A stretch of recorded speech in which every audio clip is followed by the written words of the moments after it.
आप सभी लोगों का स्वागत है एक बार फिर से केजे क्लासेस के यूट्यूब चैनल पर।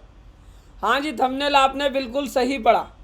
देखिए, आपके सामने एक नोटिस खोल के बैठा हूँ। अगर आपने भी इन चीज़ों को परचेज किया है तो आपको भी ये नोटिस आ सकता है। और कब ये नोटिस नहीं आएगा, और अगर ये नोटिस आ गया है तो आपको इसका कैसे जवाब देना है। ज़रा देखिए, हुआ क्या है कि भाई हमारे एक क्लाइंट ने मान लो कुछ गुड्स या सर्विस खरीद लिए। कौन से गुड्स और सर्विस खरीद लिए जी?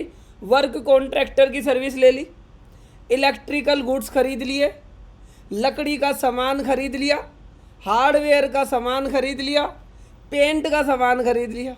और जैसे ही ये सामान खरीदे उसे नोटिस आ गया सेक्शन 17(5) में। और सेक्शन 17(5) के नोटिस में क्या लिखा कि भाई एज पर सेक्शन 17(5) ये वाला आईटीसी जो है आपको मिलेगा ही नहीं, इनएलिजिबल है। ये चीज़ें आप खरीद कैसे सकते हैं, और अगर आप खरीद रहे हैं तो आपको हम इसका आईटीसी नहीं देंगे। ये आईटीसी, ठीक है ना, रिवर्स कर दो। बात कब की है साहब? बात ये बहुत पुरानी है। बात है ये 17-18 की। अब 17-18 का नोटिस आज भेज रहे हैं ये 5 साल बाद कि आईटीसी रिवर्स कर दो। और ज़्यादा नहीं है, 3 लाख रुपए का आईटीसी है, और जब रिवर्स करोगे तो 3 लाख रुपए का इंटरेस्ट दे देना। तो बहुत सारे लोग क्या करते हैं, ये सारी चीज़ों को खरीद लेते, ठीक है ना, और उसके बाद इनका आईटीसी भी ले लेते, फिर उन्हें नोटिस आता है। अब यहाँ पर मुद्दा ये है कि सर इसमें गुनाह क्या कर दिया? अगर हमने इसका आईटीसी ले भी लिया तो गुनाह क्या कर दिया? अब मैंने क्लाइंट से पूछा कि भाई तुमने इन चीज़ों का करा क्या है? कह रहा साहब मैंने तो इन चीज़ों को परचेज करके इन्हें सेल कर दिया। मेरा तो फर्नीचर बनाने का काम है। मैं तो फर्नीचर के लिए लकड़ी खरीदी, फर्नीचर के लिए हार्डवेयर खरीदा, फर्नीचर पे पेंट करने के लिए पेंट खरीदा, और उसमें कुछ इलेक्ट्रिकल फिटिंग करी, वो सामान खरीद के मैंने तो फर्नीचर सेल कर दिया। तो मेरा इसमें गुनाह क्या है? अब आप कमेंट बॉक्स में मुझे लिखकर बताओ कि अगर कोई व्यक्ति इन चीज़ों से फर्नीचर बनाकर बेच रहा है, क्या उसे आईटीसी मिलना चाहिए या नहीं मिलना चाहिए? एज़ पर माई अंडरस्टैंडिंग, चलो एक बार सेक्शन 17(5) को पढ़ लेते।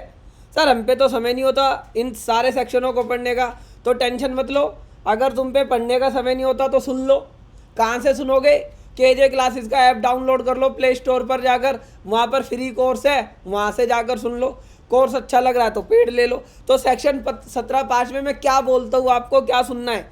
मैंने वहाँ पर आपको कई बार बोला है कि भाई जैसे 17(5) में ये COD क्लोज के अंदर आपको इनएलिजिबल आईटीसी कह रहे होंगे, लेकिन यहाँ पर क्लियर लिखा हुआ है कि अगर आप फर्दर सप्लाई कर रहे हो, अगर आप फर्दर सप्लाई कर रहे हो ऐसे गुड्स की, तो आपको उसका आईटीसी मिलेगा। अब आप कहोगे सर हम फर्दर सप्लाई नहीं कर रहे, हम फर्दर सप्लाई नहीं कर रहे तो क्या हमें नहीं मिलेगा? अगर हम फर्दर सप्लाई नहीं कर रहे, हमने अपने ऑफिस के लिए फर्नीचर लिया, क्या हमें उसका आईटीसी नहीं मिलेगा? आंसर इज यस और नो, ठीक है ना। कई लोगों को कन्फ्यूजन है मिलेगा या नहीं मिलेगा।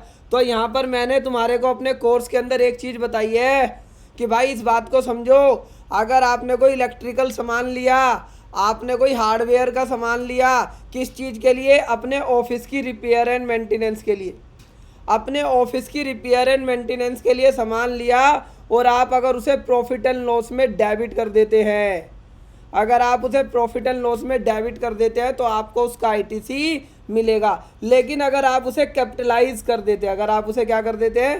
कैपिटलाइज कर देते हैं, तो आपको उसका आईटीसी नहीं मिलेगा। तो यहाँ पर आपको ये समझना है कि अगर आपको ऐसा नोटिस आ जाए तो आपको उसका जवाब देना है। सर क्या जवाब देना है? कि भाई ये आईटीसी आपने किस पर्पज के लिए यूज़ करा। और आप सेक्शन 17(5) में इसे ब्लॉक कह रहे हो, तो कौन सी क्लोज में ब्लॉक कह रहे हो? C क्लोज में कह रहे हो, D क्लोज में कह रहे हो, और किस वजह से कह रहे हो? क्योंकि अगर हम P&L में डेबिट करेंगे तो नहीं मिलेगा। और रही बात, चलो अब हम इसकी कैपिटलाइज की बात कर ले कि लेट सपोज करो आपने इलेक्ट्रिकल गुड्स में AC खरीद लिया, इलेक्ट्रिकल गुड्स में फ़ैन खरीद लिया, इलेक्ट्रिकल गुड्स में AC खरीद लिया, फ़ैन खरीद लिया, या फर्नीचर में प्लाईवुड में आपने चेयर खरीद ली, ठीक है ना, या आपने टेबल खरीद ली, तो भाई इसका आईटीसी क्यों नहीं मिलेगा? कोई ये इमूवेबल थोड़ी है, भाई मैंने जो ये सारी चीज़ें खरीदी है, मैंने भाई साहब चेयर खरीदी है, टेबल खरीदी है, एसी खरीदा है, मैं तो इसे उतार कर ले जाऊंगा कहीं भी। तो आप इसे इमूवेबल प्रॉपर्टी कैसे कह सकते हो? ये तो मूवेबल प्रॉपर्टी है, ठीक है ना। तो अगर मेरे पास मूवेबल प्रॉपर्टी है तो एज पर माय अंडरस्टैंडिंग तो मैं इसका आईटीसी ले सकता हूँ। तो भाई साहब डिपार्टमेंट से मेरा अनुरोध है कि अगर भाई आप इस तरह के नोटिस देते हो तो आप पहले बताओ सी और डी क्लोज में किस में दे रहे हो, फिर आप ये बताओ कि किस बेसिस पर दे रहे हो, फिर आप ये चेक करोगे कि क्या सामने वाले ने पीएनएल में डाला या नहीं डाला। सर आप ये कैसे कह रहे हो कि पीएनएल में डालेंगे तो आईटीसी मिलेगा? मैंने कहा ध्यान से पढ़ना, ये हमने अपने कोर्स के अंदर बताया हुआ है, ऐप डाल के चेक कर सकते हो। हमने यहाँ पर बताया हुआ है कि सी और डी का आईटीसी तभी ब्लॉक होता है जब यहाँ पर construction of N immovable property की बात आती है, construction of N immovable property की बात आती है। और यहाँ पर जब हम कंस्ट्रक्शन की डेफिनेशन को पढ़ते हैं, यहाँ पर जब हम कंस्ट्रक्शन की डेफिनेशन को पढ़ते हैं तो कंस्ट्रक्शन तभी मानी जाती है जब आप उसे कैपिटलाइज करो। तो जब तक आप उसे कैपिटलाइज ही नहीं करते तो वो कंस्ट्रक्शन ही नहीं मानी जाती, और अगर वो कंस्ट्रक्शन ही नहीं मानी जाती तो आपको उसका आईटीसी ब्लॉक ही नहीं होता। तो भाई मेरे हिसाब से जो ये नोटिस आया है, ये गलत है। आप इसका रिप्लाई दे सकते हो, और आप आसानी से केस को जीत सकते हो। समझ में आई मेरी बात? तो अगर आप भी ये सारी चीज़ें खरीद रहे हैं, अगर आपने ये चीज़ें खरीदी है तो आप भी इसका रिप्लाई ऐसे दे सकते हैं। समझ आई मेरी बात? अगर वीडियो अच्छी लगी है तो कमेंट बॉक्स में लिखकर बताना मैं सही हूँ या डिपार्टमेंट वाले सही हैं जो ये कह रहे हैं, ठीक है ना। और इस वीडियो को ज़्यादा से ज़्यादा शेयर करना, वीडियो को लाइक करना, और ऐप डाउनलोड करना मत भूलना। ऐप का लिंक वीडियो के डिस्क्रिप्शन में मिल जाएगा।